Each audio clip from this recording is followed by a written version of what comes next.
Let's assume कि आपको accountant की जॉब मिली है किसी भी जॉब पोजीशन पे और आपको रोल मिला है जी अलाउंसेस फॉर डाउटफुल अकाउंट्स का और सेल्स का कि आपने इसको किस तरह से मैनेज करना है, इसकी अकाउंटिंग किस तरह से होगी, कहाँ पे इसकी कैलकुलेशन होनी है, रिकॉर्डिंग होनी है, इसकी क्या एंट्रीज होंगी, स्टार्ट टू एंड प्रोसेस क्या होगा। और ये थोड़ा सा ट्रिकी भी होता है, तो हम इस शॉर्ट से ट्यूटोरियल में कवर करेंगे कि आपने allowances for doubtful debts doubtful accounts की किस तरह से अकाउंटिंग करनी है।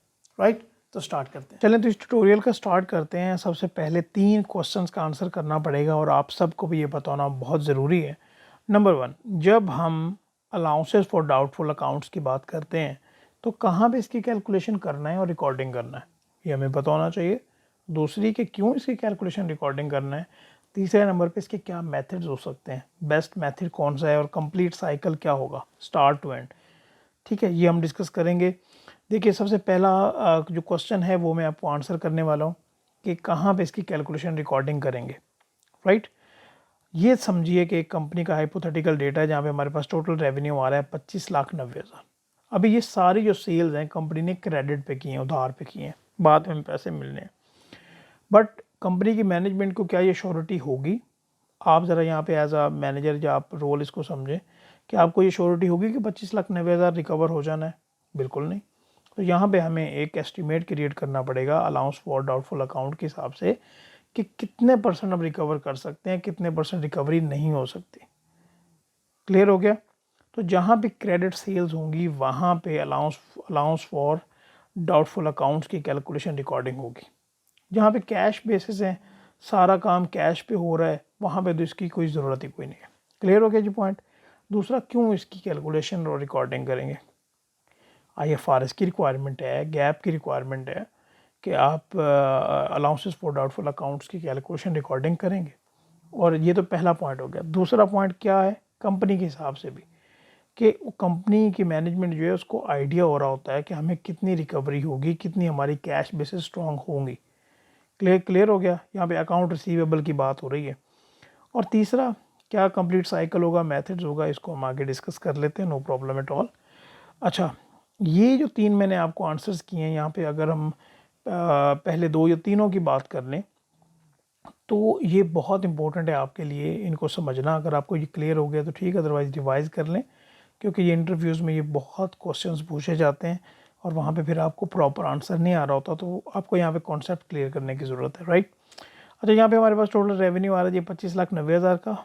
और यहाँ पे कंपनी की जो पास्ट ईयर्स की अगर बेस को देखें, प्रैक्टिस को देखें, तो 5% असाइन किया जाता है अलाउंस फॉर डाउटफुल अकाउंट्स को। तो यहाँ पे ये फॉर्मूला लगा हुआ है, यहाँ पे आप देख सकते हैं। F2 कीजिएगा तो ये शीट भी, पहली बात ये कि ये जो वर्किंग पेपर है आपको ये डिस्क्रिप्शन में इसका लिंक मिल जाएगा, वहाँ से आप फ्री ऑफ कॉस्ट आप ये डाउनलोड कर सकते हैं ताकि आप एक बार प्रैक्टिस भी खुद कर लें। ठीक है जी।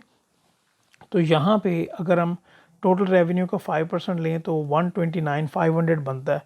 तो क्या हो गया कि ये हमने एक allowance for doubtful account create किया।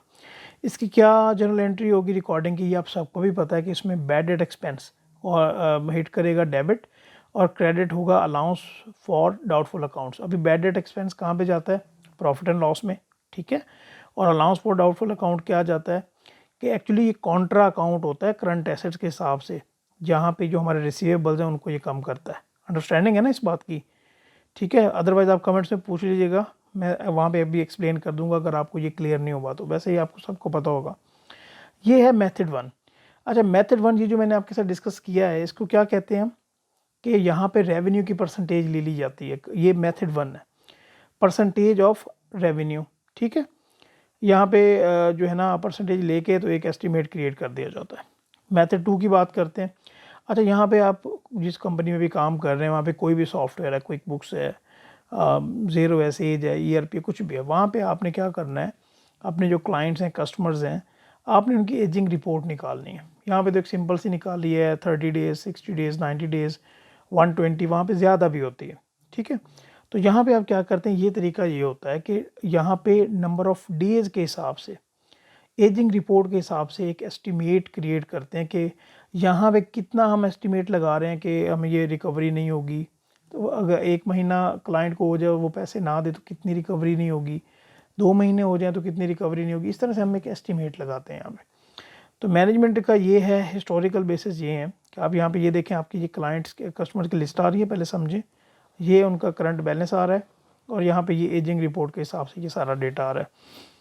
यहाँ पे समझिएगा, यहाँ पे हम परसेंटेज असाइन कर रहे हैं हिस्टोरिकल डेटा पे।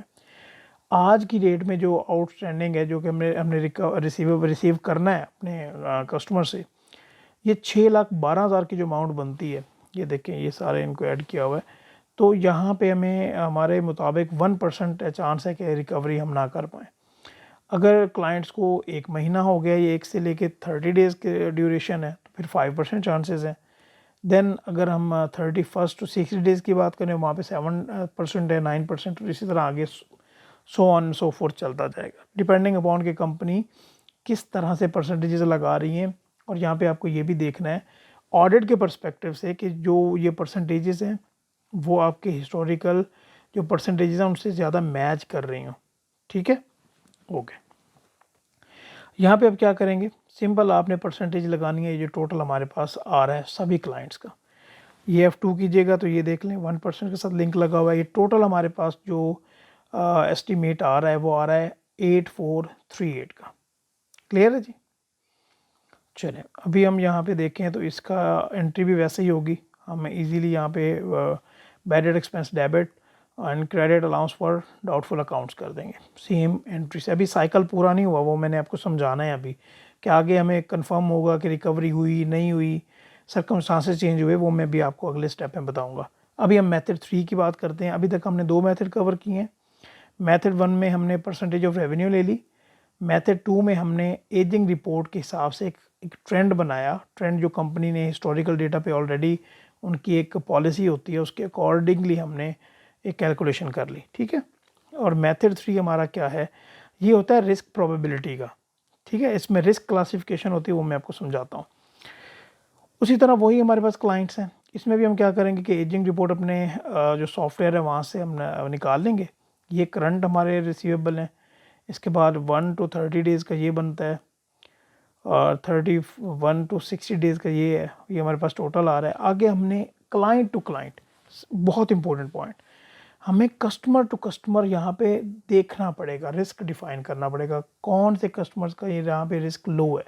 क्या मतलब कि यहाँ पे भाई इनसे हमें रिकवरी हो जाएगी, लेट से मीडियम में हमने इनसे रिकवरी इतने परसेंट में भी रिकवरी ना हो, हाई है यहाँ पे हम 6% के करीब है कि 6% अमाउंट की हम रिकवरी नहीं कर पाएंगे। तो ये आपको क्लाइंट टू क्लाइंट आपको यहाँ पे जो अपने कस्टमर्स हैं उनके ट्रस्ट वर्दीनेस, उनकी क्रेडिट रेटिंग, सब कुछ एस्टिमेट लगाना पड़ेंगे। ये वैसे अपर मैनेजमेंट के काम होते हैं, ठीक है, तो वो ये काम करते हैं। और यहाँ पे आप देखें तो ये F2 करके टोटल अमाउंट पे हमने प्रोबेबिलिटी भी डिफ़ाइन कर ली, रिस्क भी डिफ़ाइन कर लिया और यहाँ पे अमाउंट निकाल ली जो कि 12170 बनती है। और उसी तरह से हमने ये एंट्री कर ली। ये तो हो गया कि हमने यहाँ पे एंट्री कर ली, एक एस्टिमेट बना लिया। अभी आए जो नेक्स्ट जो है और बहुत इंपॉर्टेंट है, वो मैं आपको समझा देता हूँ। यहाँ पे ये हम दूसरे मेथड में आ गए। ये देखिएगा दूसरे मेथड में आ गए। ये शीट मैंने जिस तरह आपको बताया कि मिल जाएगी, ये दूसरे मेथड में आ गए। यहाँ पे आप देखिए कि हमें ये रियलाइज़ हुआ कि पर्टिकुलर क्लाइंट जो है ना वो हमें पे नहीं करने वाला है। अभी इसकी काफ़ी रीजंस हो सकती हैं कि भाई वो बैंकरप्सी उसने डिक्लेयर कर दी कि भाई अभी मेरे पास कोई पैसे नहीं है, मैं आपको पैसे नहीं दे सकूँगा।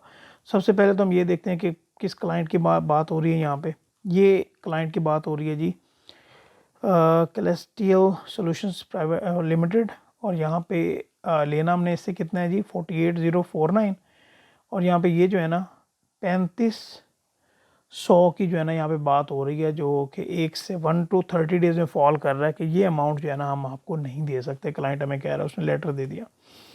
तो यहाँ पे हम क्या करेंगे, हमें यहाँ पे कंफर्म हो गया, यहाँ पे हमने एक एस्टिमेट क्रिएट किया, अभी हमें कंफर्म हो गया। तो ऑब्वियसली फिर हम क्या करेंगे, जो अलाउंस फॉर डाउटफुल अकाउंट्स है उसको हम डेबिट कर रहे होंगे, ठीक है, और जो हमारा अकाउंट रिसीवेबल है उसको हम क्रेडिट करेंगे।